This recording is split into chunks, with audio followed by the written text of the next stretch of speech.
A very good afternoon. You're watching the midday news on Rajya Sabha television. My name is Aishwarya Kapoor and here are the headlines. NIA carries out fresh raids in Uttar Pradesh and Punjab in connection with its probe against Islamic State-inspired terrorist group which was planning attacks in Delhi and other parts of North India.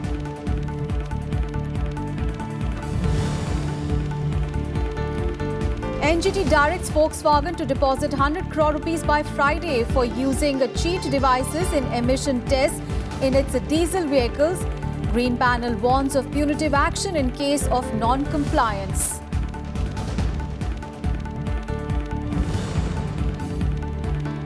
Body of one of the 15 trapped Meghalaya miners are found by naval divers. Rescue operation continues for others trapped in illegal rat hole coal mine in East Jaintia Hill since 13th of December.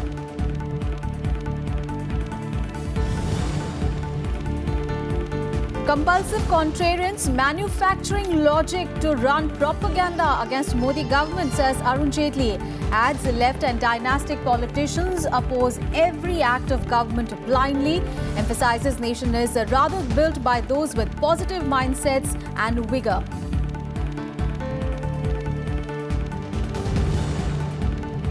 And Saina Nehwal enters the quarterfinals of Malaysian Masters Badminton tournament to face second seed Nozomi Okuhara of Japan in the last 8 stage. Maharashtra stays on top of the medals tally in Khelo India Youth Games.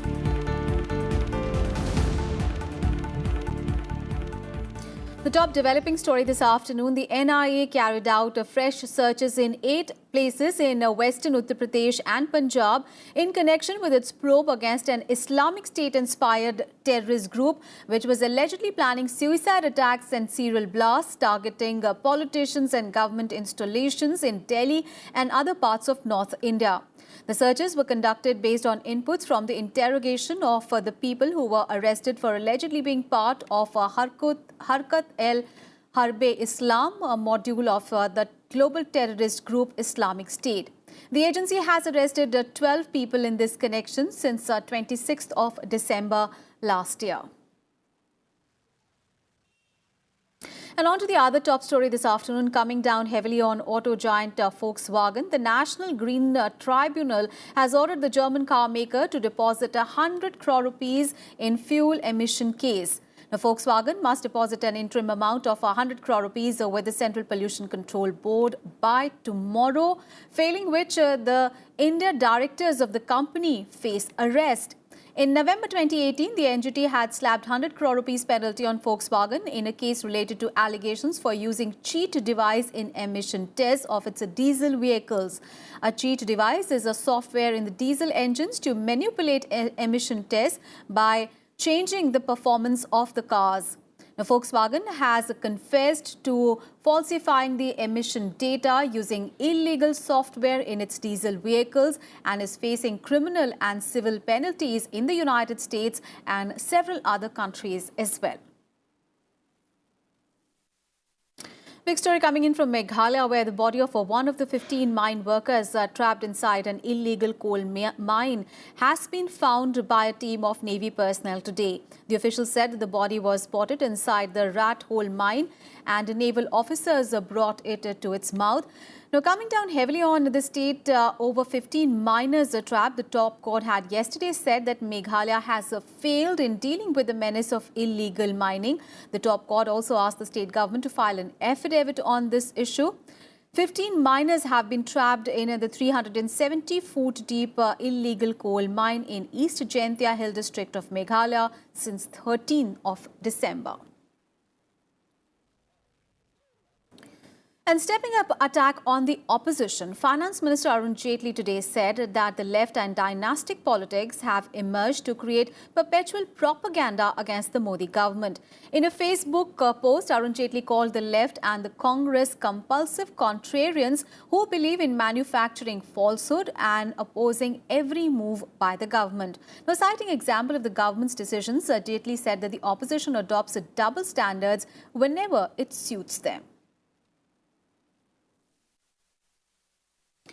In a slew of decisions, the Cabinet Committee on Economic Affairs on Wednesday approved integrated ITR e-filing project for the speedy processing of income tax return filings.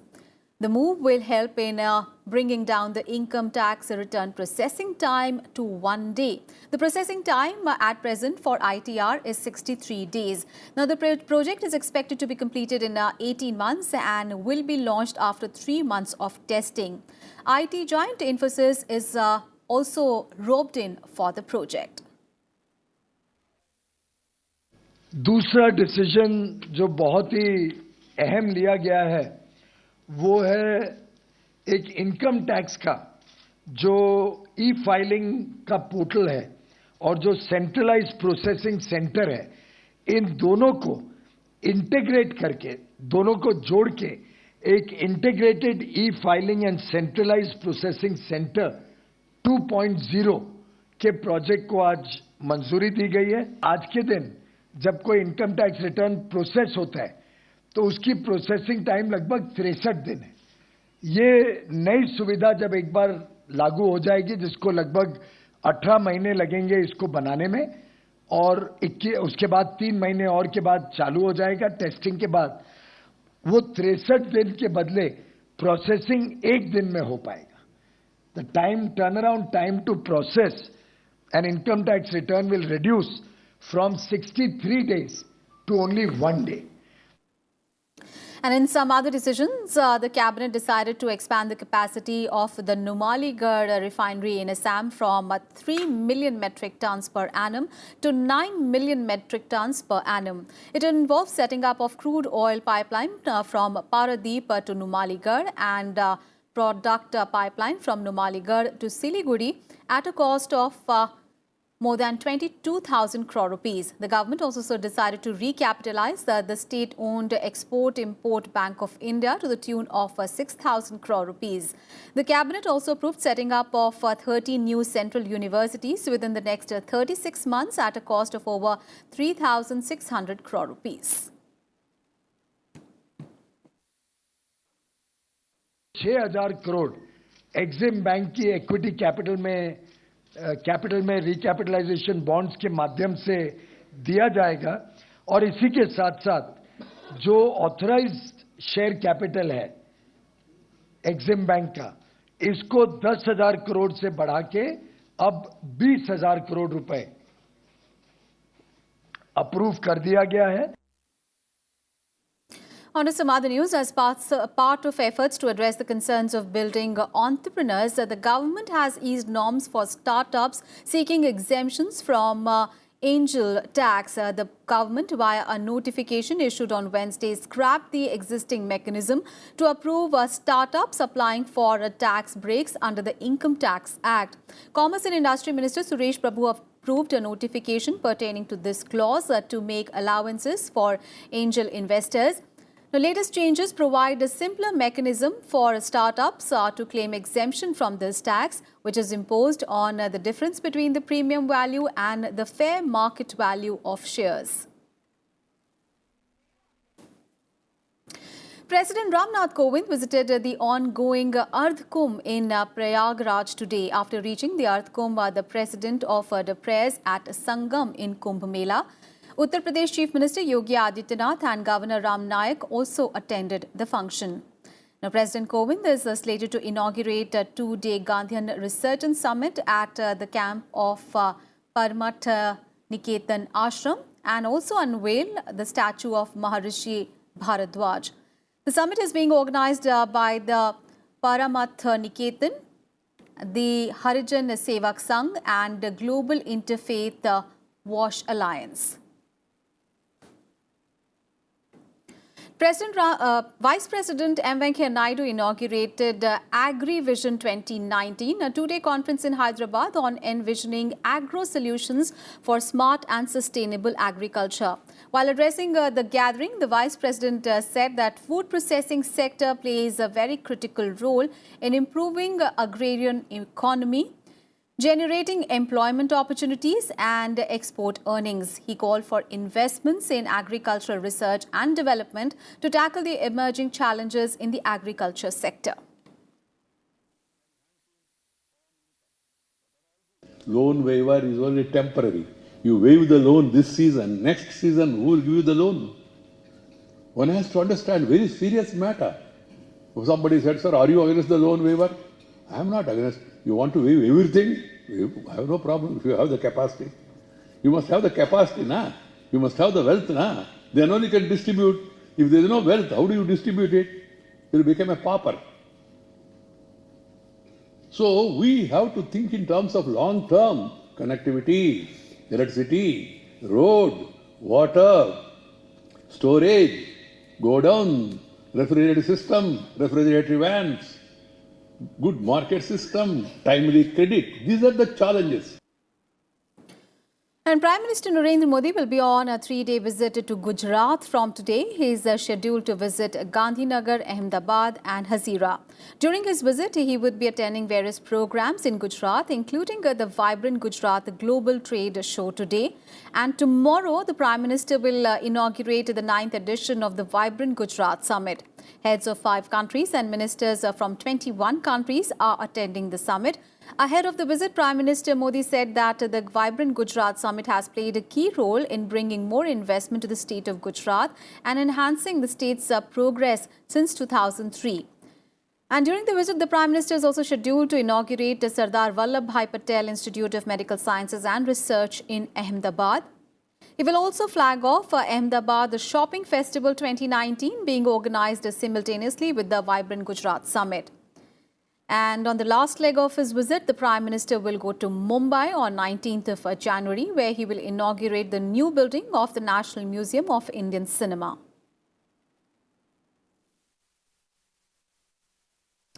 The budget session of Parliament will commence on 31st of January and conclude on 13th of February. As per Rajya Sabha Secretariat, the President will address the joint sitting of both houses on 31st of January at 11 a.m. at the Central Hall of Parliament. Finance Minister Arun Jaitley will present the interim budget for the year 2019-20 on 1st of February. A very short break in here. We'll be right back with more news. Don't go anywhere.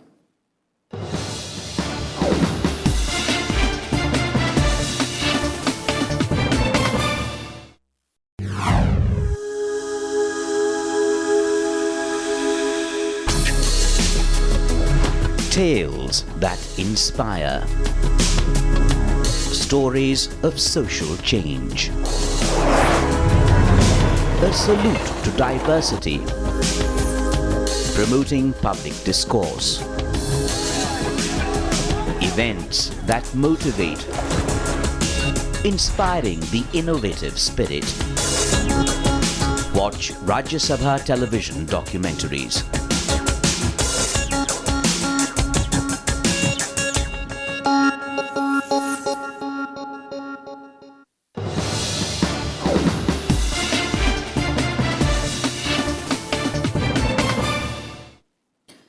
Welcome back after the break. The Supreme Court today set aside certain provisions of a law imposing restriction on licensing and functioning of dance bars in Maharashtra.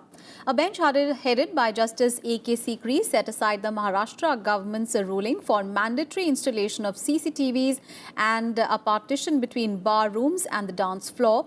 The apex court also quashed the provision mandating that the dance bars in Maharashtra should be 1 kilometer away from religious places and educational institutions. The top court, however, upheld some of the provisions. It allowed the payment of tips to performers, but made it clear that showering of currency notes cannot be allowed. It also upheld the condition of fixing the timing of the dance bars in the state from 6 p.m. to 11:30 p.m. And the government on Wednesday elevated 2 judges of the Supreme Court, filling up 2 of the existing 5 vacancies. Delhi High Court Judge Justice Sanjeev Khanna and Justice Dinesh Maheshwari, the Chief Justice of the Karnataka High Court, were elevated to the top court. The recommendation by the Supreme Court Collegium was signed off by President Ramnath Kovind, and the 2 judges are likely to take oath on Friday. The 5-member SC Collegium, headed by Chief Justice of India Ranjan Gogoi, had on 11th of January recommended to the government the elevation of Justices Maheshwari and Khanna to the top court. And with the 2 appointments, the strength of the top court has risen to 28.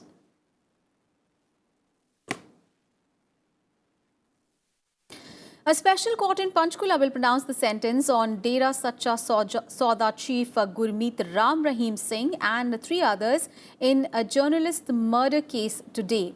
Last week, Ram Rahim and 3 others were convicted for the murder and criminal conspiracy for the 2002 murder of a Sirsa-based local journalist after his newspaper published a letter alleging sexual exploitation of women by the self-styled godman. Gurmeet Ram Rahim Singh is currently serving a 20-year prison term in a Rohtak jail for raping 2 of his women followers. The judgment will be pronounced through video conferencing.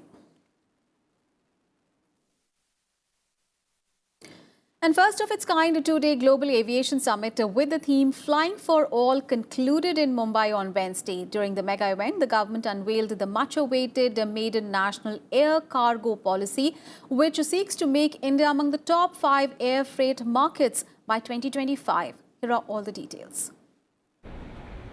The government released the policy document on air cargo during the 2-day global aviation summit in Mumbai on Wednesday.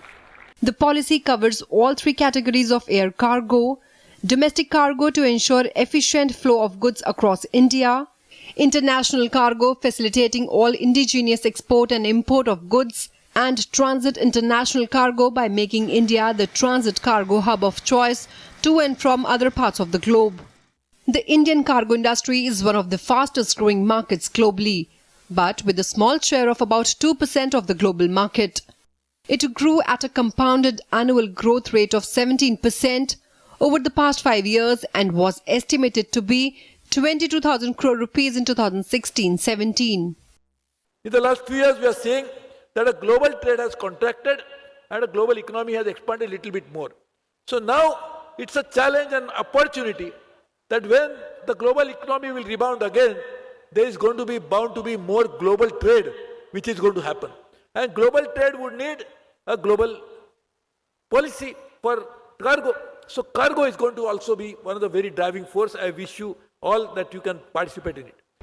Addressing the valedictory session of the summit, the governor of Maharashtra, C. Vidyasagar Rao, asserted that aviation will be the engine for growth and progress and enumerated the measures taken by the government for expansion of the civil aviation sector.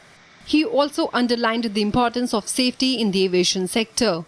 Terrorism has become a global phenomenon. We will have to accord highest priority to the safety and security of passengers. I understand that a very innovative and significant topics were discussed over the last 2 days. It was India's first ever global aviation summit where ministries and dignitaries gathered to explore growth opportunities in passenger and cargo traffic. 800 global delegates from more than 80 countries attended this mega event in India.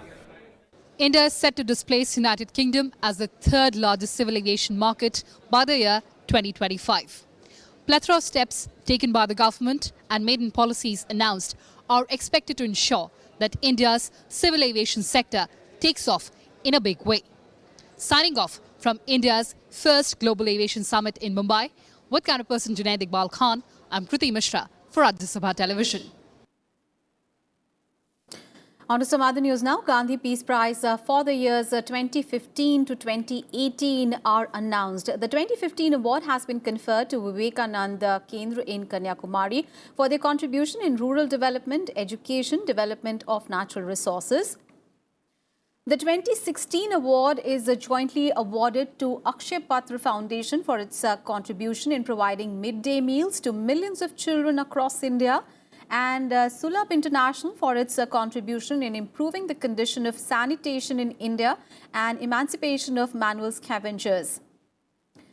Ekal Abhiyan Trust for the year 2017 for their contribution in providing education for rural and tribal children, rural empowerment, gender and social equality.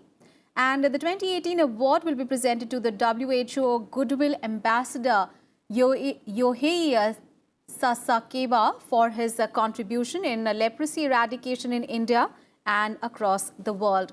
The annual award carries an amount of 1 crore rupees, a citation in a scroll, a plug and an exquisite traditional handicraft or handloom item.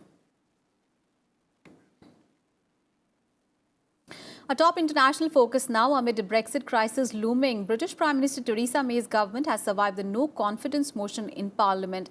The Prime Minister won by 325 votes to 306, a narrow majority of 19, a day after her government suffered a historic parliamentary defeat over her Brexit divorce deal with the European Union. Now, this win ensures that May stays in office, averting a general election in the country.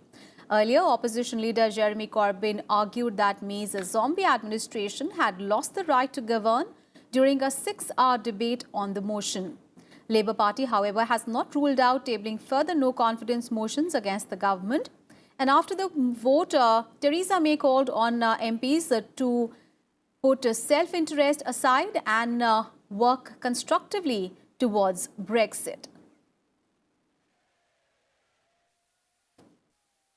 On a point of order, Mr. Speaker, I'm pleased that this House has expressed its confidence in the government tonight. I do not take this responsibility lightly, and my government will continue its work to increase our prosperity, guarantee our security, and to strengthen our union. And yes, we will also continue to work to deliver on the solemn promise we made to the people of this country to deliver on the result of the referendum and leave the European Union. I believe this duty is shared by every member of this House, and we have a responsibility to identify a way forward that can secure the backing of the House.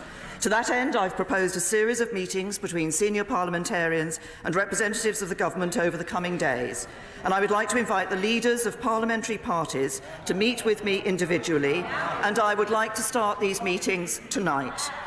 Mr. Speaker, the government approaches these meetings in a constructive spirit, and I urge others to do the same. But we must find solutions that are negotiable and command sufficient support in this House. And as I've said, we will return to the House on Monday to table an amendable motion and to make a statement about the way forward. The House has put its confidence in this government. I stand ready to work with any member of this House to deliver on Brexit and ensure that this House retains the confidence of the British people. News from Africa now, where the death toll in a militant attack at a luxury hotel complex in Kenya's capital, Nairobi, has risen to 21. Earlier, the president announced the end of a 20-hour operation at the hotel complex, which saw hundreds of people rescued and all the 5 jihadists eliminated. The Somalia-based militant group Al-Shabaab has claimed the responsibility for the attack. The group, which is linked with Al-Qaeda, said that it was acting to avenge the decision by US President Donald Trump to declare Jerusalem as Israel's capital. The victims included 16 Kenyans, 1 American, 1 Briton, and 3 of African descent. All the sports news now. Maharashtra continues to stay on top of the medals tally at the ongoing Khelo India Youth Games, but it was Delhi which dominated in judo on Wednesday. In judo, Delhi ended up with 21 medals comprising 12 gold, 3 silver and 6 bronze medals.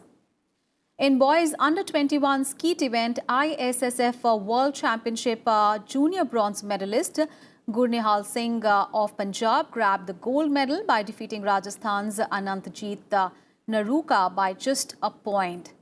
In the girls under-21 skeet event, Darshana Rathore of Rajasthan won the gold. In the girls under-21 50 meters rifle 3-position event, Tamil Nadu's G. Varsha claimed the top honour. While in the under-21 10 meters air pistol mixed team event, Haryana's Priya Raghav and Anmol Jain defeated Telangana team to clinch the gold medal. And in basketball, defending champion Punjab registered their second successive win to seal a berth in the semi-finals of the under-17 boys basketball event. Punjab defeated host Maharashtra 72-48. In the girls under-17 basketball, Punjab beat Rajasthan 78-58 to enter the semi-finals from Group B. And with 177 medals, Maharashtra is at the top of the medals tally, including 64 gold, 51 silver and 62 bronze. Delhi is at the second spot with 121 medals, including 47 gold, while Haryana is at the third spot with 38 golds.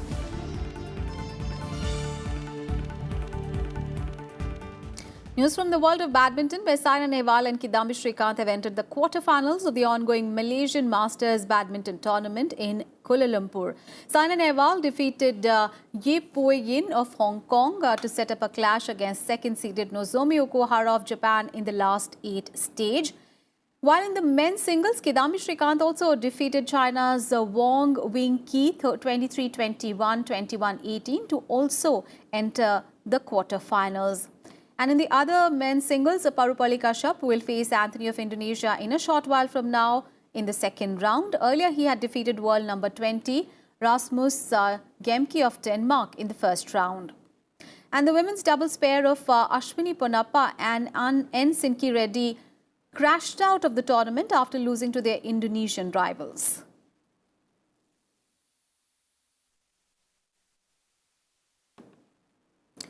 And that's it from me and my team in this edition of Midday News. Thanks for watching.